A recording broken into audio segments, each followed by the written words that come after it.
Hello, I'm Ben. Welcome to the channel. So today we're going to talk about the DOGE group that everyone's losing their minds about. So that's the Department of Efficient Government, or Government Efficiency rather. And it's interesting to see how many people have opinions on this and how many people don't understand what it's for. And I'll tell you, Trump being a statesman and not a politician, that's why this is getting done. Had he not just been a patriot that got into government, this would never have been done in our lifetime. And it hasn't been done in my lifetime. So let me talk about it briefly. And there's tons of articles and videos and things about it. But I'm someone that does this for a living. Okay, so companies hire me to come in and assess and see what they're doing, correct what's broken, fix it, and move forward. That's exactly what's going on with this group. What people are freaking out about is they're saying, okay, but you're taking this money away from blah, blah, blah. The point of DOGE is the money wasn't going where it was intended. Okay, so when your favorite politician wrote their bill and created it in a certain way, what they did was created a bunch of filters and funnels for that money to say it's going here, but then this amount goes here, this amount goes there, and it deduces it down to where the people you actually thought were going to get the money are not getting it at all. And the head count to support the action that it takes is way too much. So what I'm going to do is I'm going to show you briefly. I'm going to read briefly through what I do when a company hires me to come in and assist with their company. So for years, for about 30 years of my career, I worked for companies and they sent me to different locations to fix problem locations. And I would go in and assess the location for everything it's worth. I would look at all the players that are involved. I would look at the intent. I would look at the product quality, the product diversity, the product grade. I would look at the customer complaints. I would look at the injury file. I would look at all these different things to gain a picture. So what I'm going to do is I'm going to go through some of the points that I do, and this is typically what I'll ask a business, but you'll ask this of the government is what it's saying. And government oversight, guys, is important because in America, this is a democratic republic, right? So it's our money that's going into this, and the tax funds that would fund your schools, that would fund your health care, that would fund your roads, that would fund your Department of Defense, that would fund all these other things that we require as a civilization. These funds are being underutilized or misappropriated. And that's the thing. It's a misappropriation committee is what this is. Basically, funds are being misappropriated and not being spent as they were supposed to. They were not being handled responsibly. And they're finding out that there are parts of the government that had millions of dollars in debts that were not even going towards what we were supposed to. And you have to think, trillions of dollars, right? We're trillions of dollars in debt as a nation. And that's something that this generation is not going to pay off. So who's going to pay it off? Is it going to be your children? Is it going to be your grandchildren? So that's what you have to think about. And some people just get angry because it's not my politician that came up with this, so I'm angry about it. That's stupidity. Government should be improving itself consistently. If you look at financial investing, and I did a video on Warren Buffett and this book, one of the things he points out is that you don't want to waste money. It's better to hold on to it and have it sit and gain some interest than it is to waste money. The government, the way they spend money is, if you have a governmental budget, if you don't spend everything in that budget this year, then your budget will be reduced by that amount next year. And I'm aware of that because I've worked government contracts, I've assessed government entities, and this is how their balance works. Their balance sheet is, if there's anything that you did not use, then next year your budget will be reduced by that amount and it will go to someone else. So what you end up with is you end up with a bunch of agencies that have no fiduciary responsibility, which means financially they're not trying to do better. They're not trying to save money. They're not trying to get the best bang for their buck. So what they're doing naturally is they're hiring more people than they need. They're basically giving these people busy work so they're not effective and not appropriate. And that's the problem. The government can go on for the rest of our time as a civilization with finding additional creative ways to spend money in ways other than what was intended. So here's my point to you. Instead of thinking that I didn't vote for Trump, he's not my politician, here's something I'd like to say. If you go back and look through the history of time, no politician ever served any single person. Okay, politicians serve themselves. Okay, at least Trump is not a career politician. He's a statesman that was a private business owner that got into politics. And so what he's doing is he's taking a business format and holding the government to that format, which is brilliant. It's the way it should be done. We are a democratic republic. The money that we're wasting can be spent bettering the lives of all human beings, starting with our own citizens. Okay, so that's the idea around that. Now, I don't vouch for them. I'm not part of the committee. I don't know how it's being cut, but I know what misappropriated funds is, and I know that I have not been happy with governmental spending my entire life, because I actually last month didn't cut a check. She actually took a card over the phone for $4,000 to the IRS just last month. I have to pay another $6,000 this month for one of my businesses. So the point I would say to you is this: if you don't pay taxes on a regular basis other than what you pay at the end of the year, then maybe leave this conversation to other people. If you want to better understand what's going on, then this is what that looks like. Okay, so he's putting them in a business format where you want to cut out waste. So if you want to understand what is waste, look at our video library, go to one that talks about reducing mood or reducing waste, and watch that video. It will tell you about the 8 different forms of waste. And as we're going through this and the government's doing this, they're figuring that out. So now let's jump through what I'm saying. So from a consulting standpoint, here's some questions that we'll ask a business. So let's say a mom and pop's business is in a town and has been in the town for 50 years. And let's say now they understand, let's say it's a restaurant, it's a burger restaurant. So locally we have a burger restaurant and it's called Herschel's. And Herschel's charges almost $30 for a burger and fries. And recently Herschel's had a couple of heart attacks because a piece of property right across the street was purchased, and it was purchased by a company called Brahms. And Brahms makes a pretty great burger. Okay, Brahms has been a franchised business for the last 15, 20 years. It's been around for quite some time beyond that, but it's a very successful business that cuts the waste, cuts the cost, and you can feed 2 people at Brahms for about $20. So at Herschel's, where a burger may be a local business and everything else, but think about what the customer gets from that. So you're the local entity and there's not another choice, so you expect people to pay $30 for a plate. Whereas at Brahms, you can get 2 people fed for that amount. Okay? So obviously one should be afraid of the other one being here because the quality is about the same, if not a little better, at the competition. And I named those 2 because ultimately, depending on where you're watching this video, you may never see either one of these locations. The best burger I ever eaten came from a place called Storms, and that's in Texas. And Storms Burgers, if they would move to the town, I would franchise it. I would buy Storms and put it here because the burger's fantastic.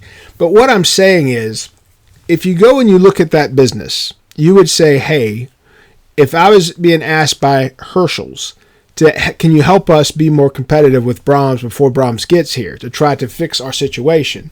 My response would be yes. My next response would be, why does your food cost so much? Who are you buying it from? Where are the costs? So they would give me a cost index. And this is the questions that I ask businesses. So I'm going to read through this because this is what I do professionally and kind of go through this audit. And that's what it's called, guys. It's called an audit. What these folks are doing, they're auditing government entities for waste. So what they're going to do is they're going to go in and say, how healthy is this group? So I'll ask a customer, how healthy is this business? What are your normal market demands? And how do your expenses add up? Those are the first 3 questions. Because the normal market demands, what is this group supposed to be doing? What's the point of this? You need to have that down on paper so you understand why the money's being spent the way it is. Okay, so you start out with those. You say, how do your expenses add up? So monthly, daily, weekly, monthly, what does it cost to do this that we do? Okay. And so once that's on the page, and you can then take that and look at bank statements and confirm that that is the right number that's being spent, you can use an auditory process that shows, all right, we have the spreadsheet, we have the P&L. So a P&L is a profit and loss statement, and it has every transaction that the company made, whether it was an expense or a deposit. So it has them all there on different sides of the spreadsheet, right? And so you put all that in. The next is, what does your payroll include? So now you're looking at the head count. Okay, what does it include? Who are these people? What do they do? So you get a job assessment of each one of those people in that, right? How often do you review your prices? How often do you review your vendors? Those are the next two questions there. Or tell me the last time you had a price adjustment. Why was it necessary? Have you adjusted your prices? If not, why should it be necessary? Have you reviewed your vendors? Are there better options for us to get this for our groups cheaper? I'll tell you this. I've dealt with many customers in the past. And also, I've had many friends that are very wealthy. And I had one gentleman who told me once that people knew who he was. So when he tried to get a quote for construction done on his house, they offered this huge price.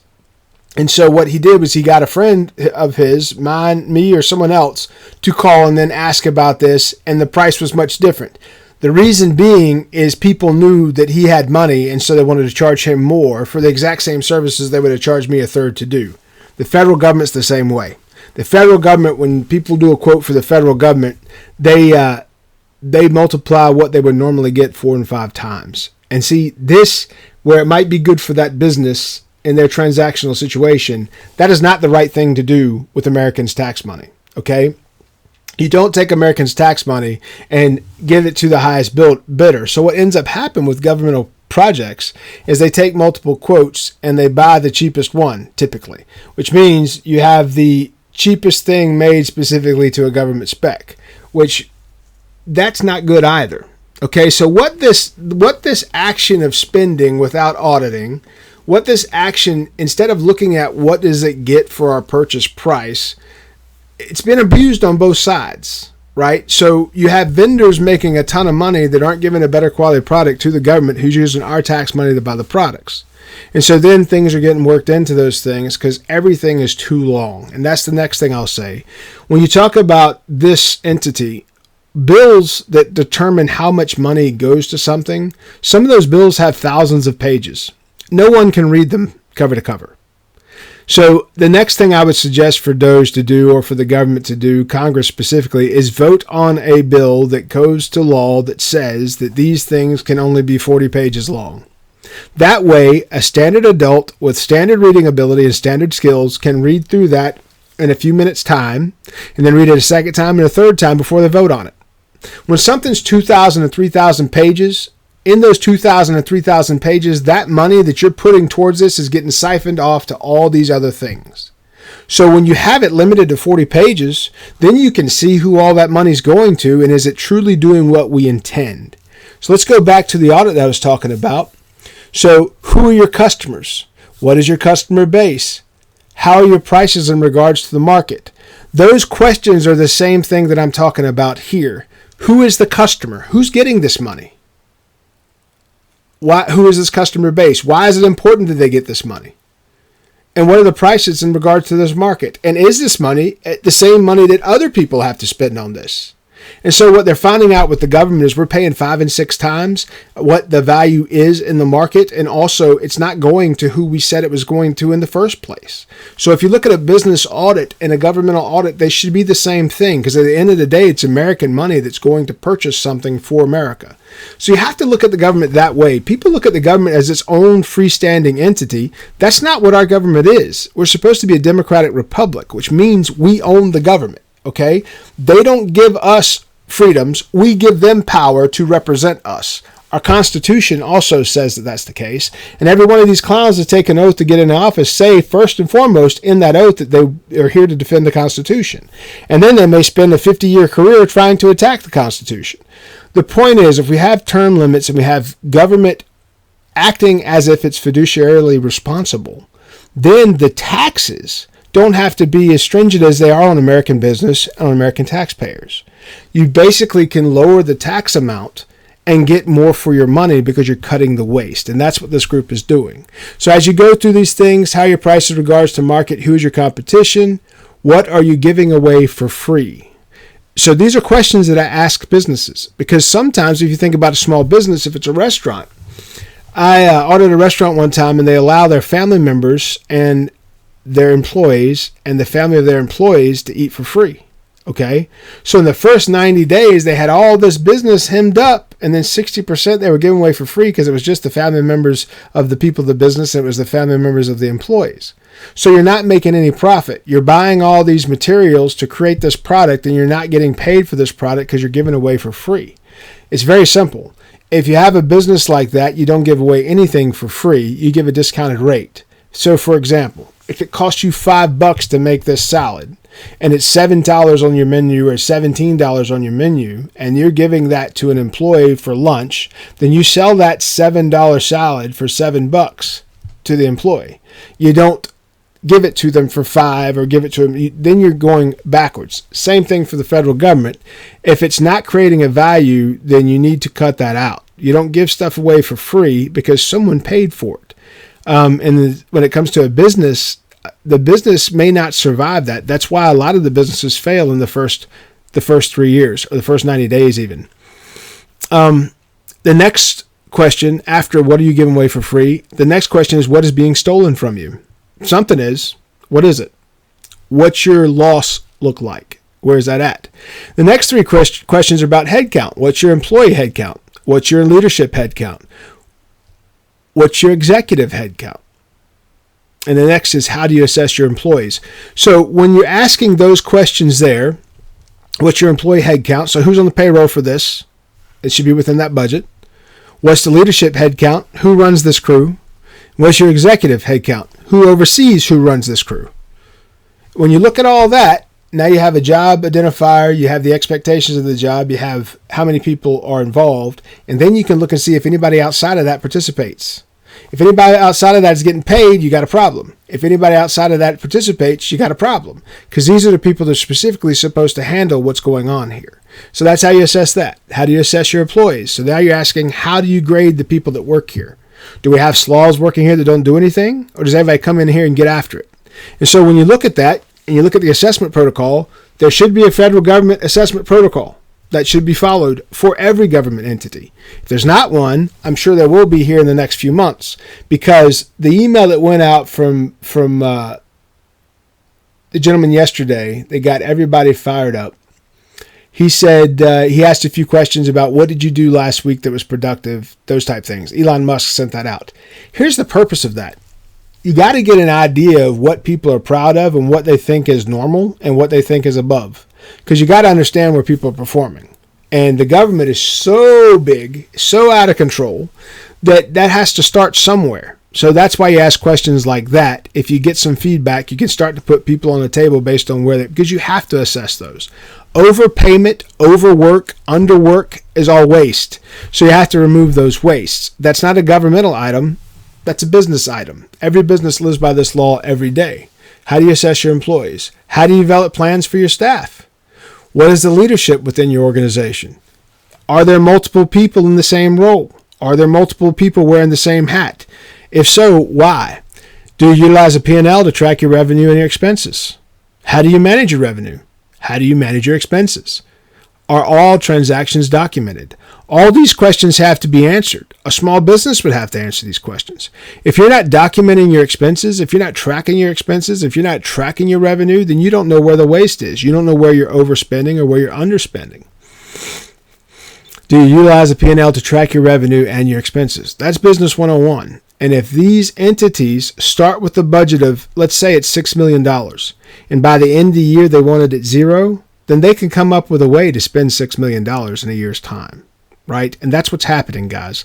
There's a budget start. There's no expense explanation. There's no profitability explanation. There's no windfall. So if the expense is supposed to offer a service, is it offering that service and that service alone? Or is there other things that it's doing as well? And if so, why? And so that's the biggest find is there's a lot of head count inside of these things that aren't doing what they're intended. So the next thing you would ask is, are all transactions documented? We said that. Is all documentation reviewed? So is anybody reviewing how we're performing? And if so, what do you do to change how we're performing? Do you do a daily close, a weekly close, or a monthly close? The reason I ask these questions is if you would ask a business, how do you close the day? Does the till match what you say you brought in? Do you close the week? And if so, do you close the month? And if you're doing those closes, what you do is you have a check and balances system at the end of the day, end of the week, end of the month. So then when you close for the month, and I've tried to put this in place at businesses where they just wouldn't do it. I've tried to put this in place at small businesses and big businesses, and the ones that do it, you have a better understanding of what drives the business and the money you make per day. And then you can understand what makes us successful versus what doesn't. And then you can reduce the waste because you have a better view of what you're supposed to be doing. So then the next questions are, how many decision makers are involved? How many owners are involved? How is the business set up? And so when you talk to businesses, you're asking, how's it set up? A sole proprietorship, a partnership, a co-op, or a corporation? You're doing that so you understand who you talk to and who has a say in what happens. So if the decision makers are not specifically tied to the business, or they are, then you have to know what else are they tied to. Do they have the ability to do what's necessary to run this? And so in a government entity, the question would be the same. Who do you answer to? Because if there's a budget that was voted on to go to this entity to run this way, but there's outside people pulling strings, you don't need that. You want this to function the best as it possibly can. You don't want a bunch of string pullers out there trying to influence what happens to it and stealing money from it, which is what we're finding over and over again in this DOGE effort. Okay? So the next questions around this is, how do you pay yourself?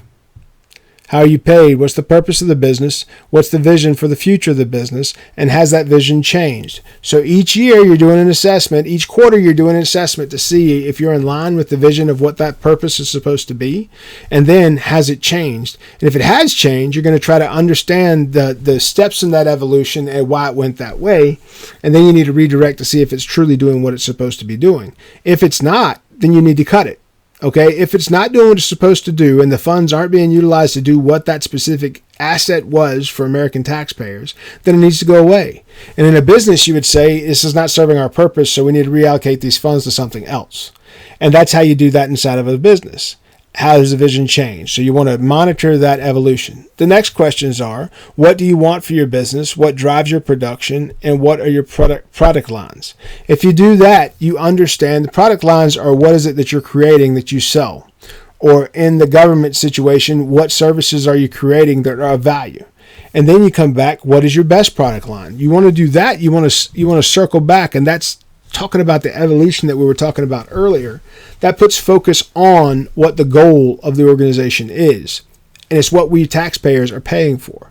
The next is, what's your best product line? What's your weakest product line? You want to know why, and you want to gain that customer feedback. You want to gain that voting feedback on which one's best and which one's worse. You want to cut the worst one because you want to be more competitive. How are you received in the market is what we ask. So if some businesses in their market, there's no familiarity, people don't know them at all. Some businesses in their market, people say, like the one I mentioned earlier, that's too expensive. So people don't go there. And what happens is, if you don't listen to that feedback as a business, or this government entity is not asking these questions, then they're not serving the customers the best way that they can. So that's why you come back to this thought process. If you assess the government like a business assesses itself, then the idea is that you're getting the best product that we are paying for. Okay, and that's the idea behind it.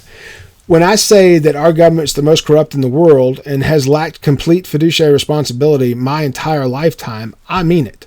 You can go all the way back to the 60s and 70s and see that it was out of control. And when we go to war, the government spending in war is ridiculous. A ton of that money is getting washed and goes into the pockets of politicians. People can say whatever they want. All you have to do is look at what a politician is worth when they run for their first office and look at what they're worth when they retire. And then ask yourself, how does somebody that was worth $380,000 now worth $10 million at the end of their career that lasted 10 years? Where did the money come from? That's the point. Money just doesn't breed and populate overnight. If so, people would just leave a stack here and there in the closets and tomorrow morning gain what all's been populated since they laid it down the night before. You see what I'm saying? This money is coming from your taxes. It's going in a way where it's spent in a fund that it was supposed to be spent on, but 40% of what's spent on that fund, it now comes back as a kickback. Okay? I guarantee you the number of kickbacks that will be found through these processes are going to be pretty influential in decision making moving forward. And also, that doesn't hurt any American citizen to find where the waste is in government spending. Doesn't hurt you if you're a Democrat and don't know how to vote. Doesn't hurt you if you're a Republican and you treat your politician like a king. It doesn't matter. What matters is the people that pay taxes will be getting a better bang for their buck. Okay? And money should be spent on what we're supposed to spend it on. So the next things we ask are, what is your cost of goods sold? What is your cost of goods produced? What is your cost per unit produced? Those are specifically production asking questions. You can take those same questions and put those on any of these government entities, saying, what service are you producing? What is the cost of that service per citizen? How many citizens do you serve per year? Because that will give you an idea on, does it make sense for all these taxpayer dollars to go into this for 100 citizens to see a value? Probably not. Probably not. There must be a better way to send that money, even if it is in refunds to the American people. You give it back to the people that you took it from because you're not giving them the value that you thought you would, right? So that's the point. The point is, if you're not going to use the money in the way you intended, you're not going to use the way that I agreed or the representative that represented me agreed, and that's the issue is, when there's no term limits, what you do is you take someone that may be upright in the beginning and you allow them to get weathered over time to the point that they may go whichever way the money is. The issue with that is they don't have to worry about being not paid again because these people have decided to pay themselves for a lifetime. That's a problem. That's a problem. So how are they going to serve you as a citizen if they're not worried about being a citizen once again themselves? Meaning they've created this royalty effect where they get paid for a lifetime based on the fact that you voted for them once. That's a problem. So the honesty and the integrity in the roles is not there. There's no integrity. You can take any politician that's been in politics for more than 10 years, and I'll show you a person that's got integrity issues. And it's not hard to figure out. If you've got a politician that says they vote for this on one hand and then they vote for that on the other, that flip-flop, that's a lack of integrity. If you say things just to get voters behind you, which we recently saw with the biggest loser in electoral history, that person basically, they tried to say that they could fit. No, they tried to be a chameleon, but they weren't because they contradicted themselves constantly. That's not blending in. That's being a liar wherever you go, right? So expect a little more from your politicians. The next question for you to ask is, what are you trying to address with this business? What is most urgent? What is most necessary? I think those are three fantastic questions for DOGE to be asking these entities. What is the purpose? What problem are you addressing? What problem are you fixing for the taxpayers? What's the most urgent? And what is the most necessary?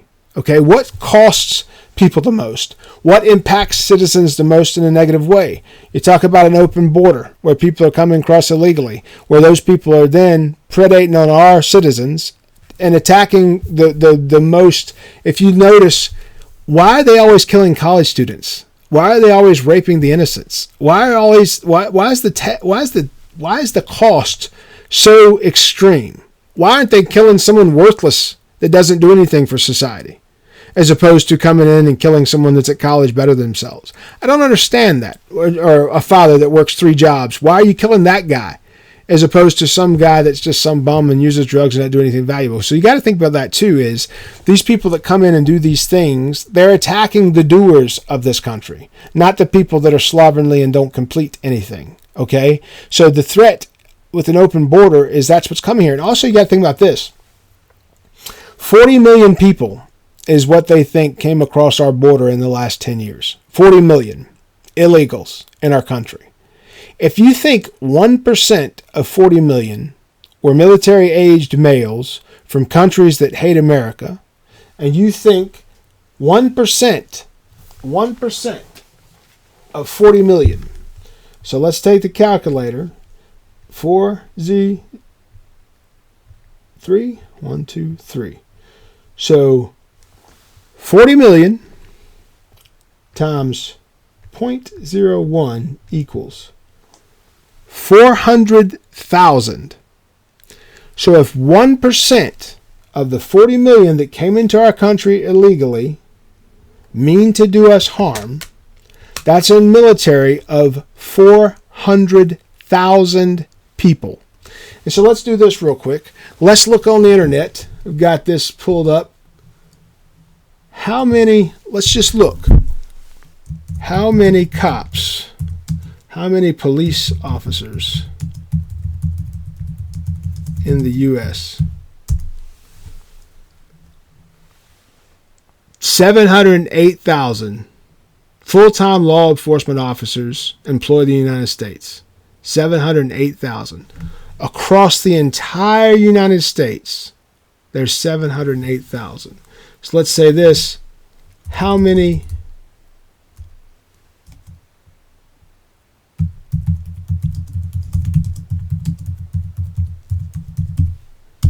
people are in the U.S. military?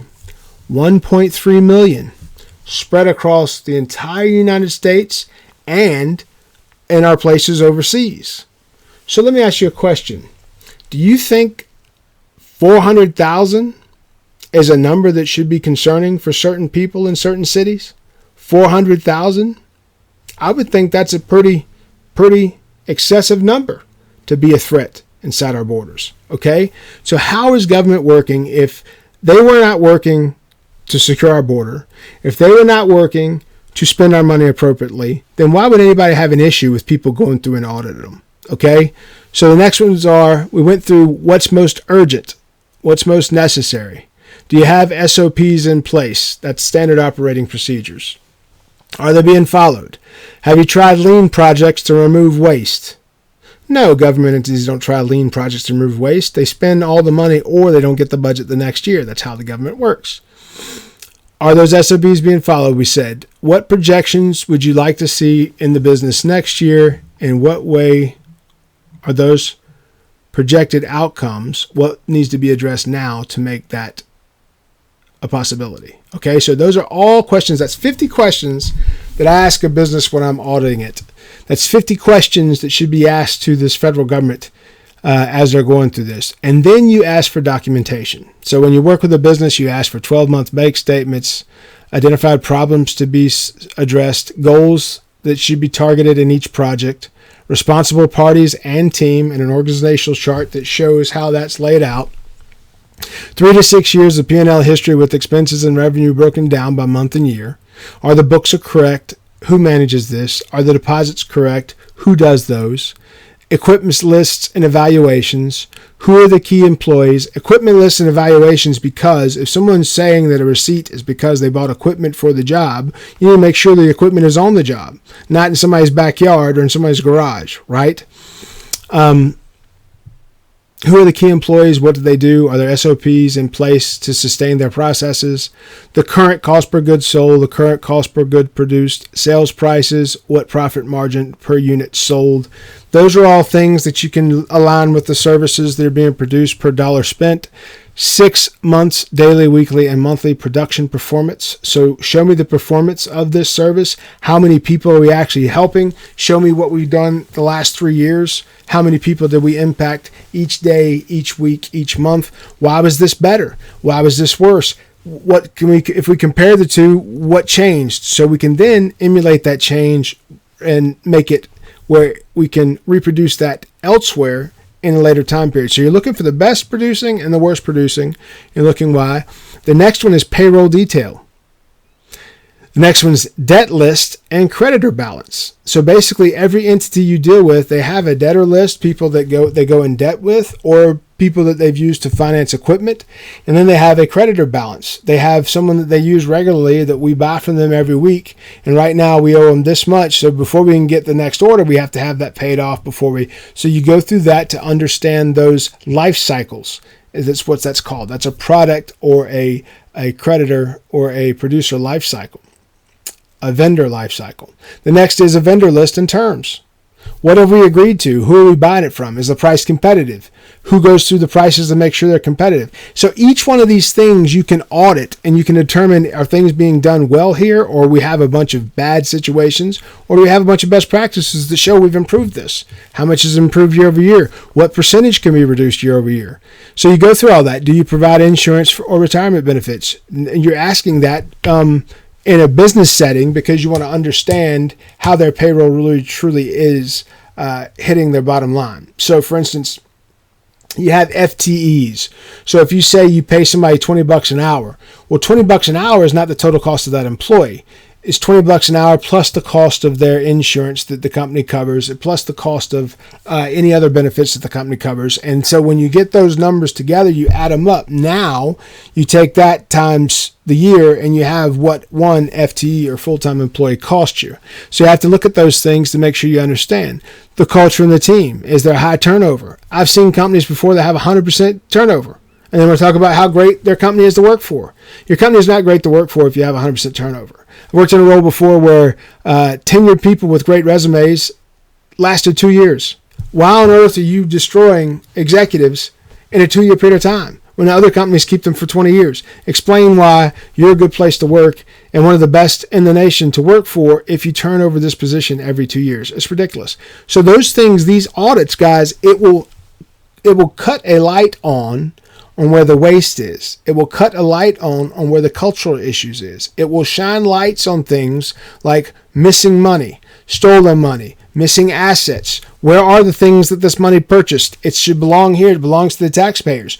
The way that happens is if they're no longer using the asset, then it's set up through a government auction, and that money that brought from the auction should go back to the taxpayers. And if it's not, where's it going? Okay, so what it does is it creates a line of questioning for each piece of business or each dollar spent. And you should have responsibility in that. There should be some answering of questions. And if you can't answer these questions, then someone better needs to be in the role running these things. So you ask them, culture and team, high employee turnover, could added tech improve margins?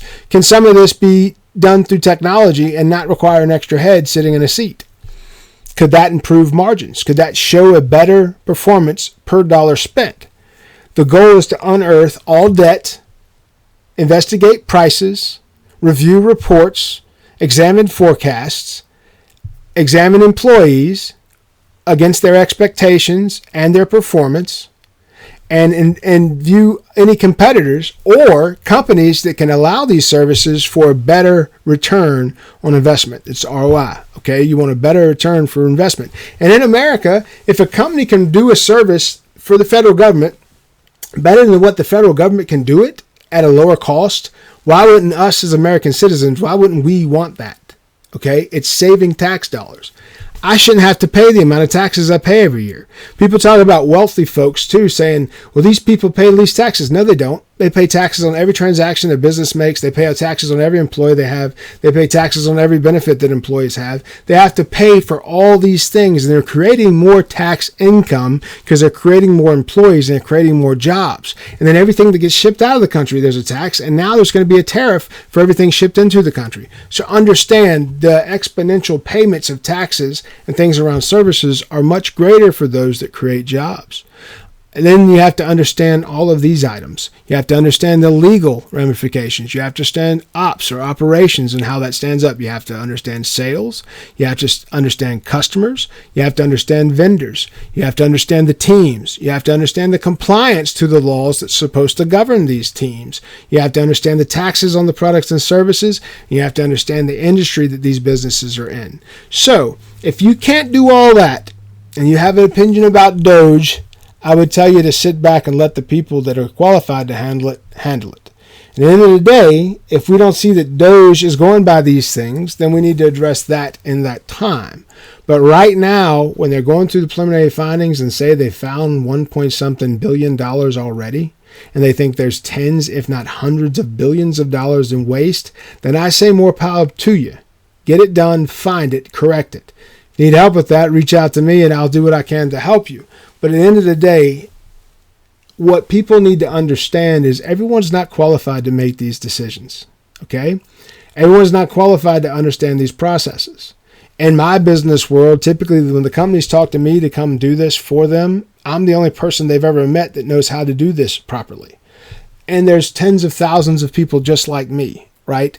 So at the end of the day, when it comes to these type projects, I think the government absolutely needs to do this. And frankly, I've been calling for this my entire lifetime because it's ridiculous for people to pay the amount of taxes they pay to a government that has no fiduciary responsibility.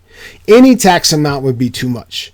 But think, if every dollar you make, 40% goes to taxes, that's too much tax. In this country, if every dollar we make, it should be 10%. It should be a flat tax to everybody. Their income should be 10%. Their tax, should be 10% of their income. If taxes were 10% of everyone's income, and you would level it at that, and it could not go up above that, then people would have a better understanding of what their contribution is, and it's 10%. So everybody's contributing the same. But wouldn't you want to get everything we need from the government for 8 cents on every dollar?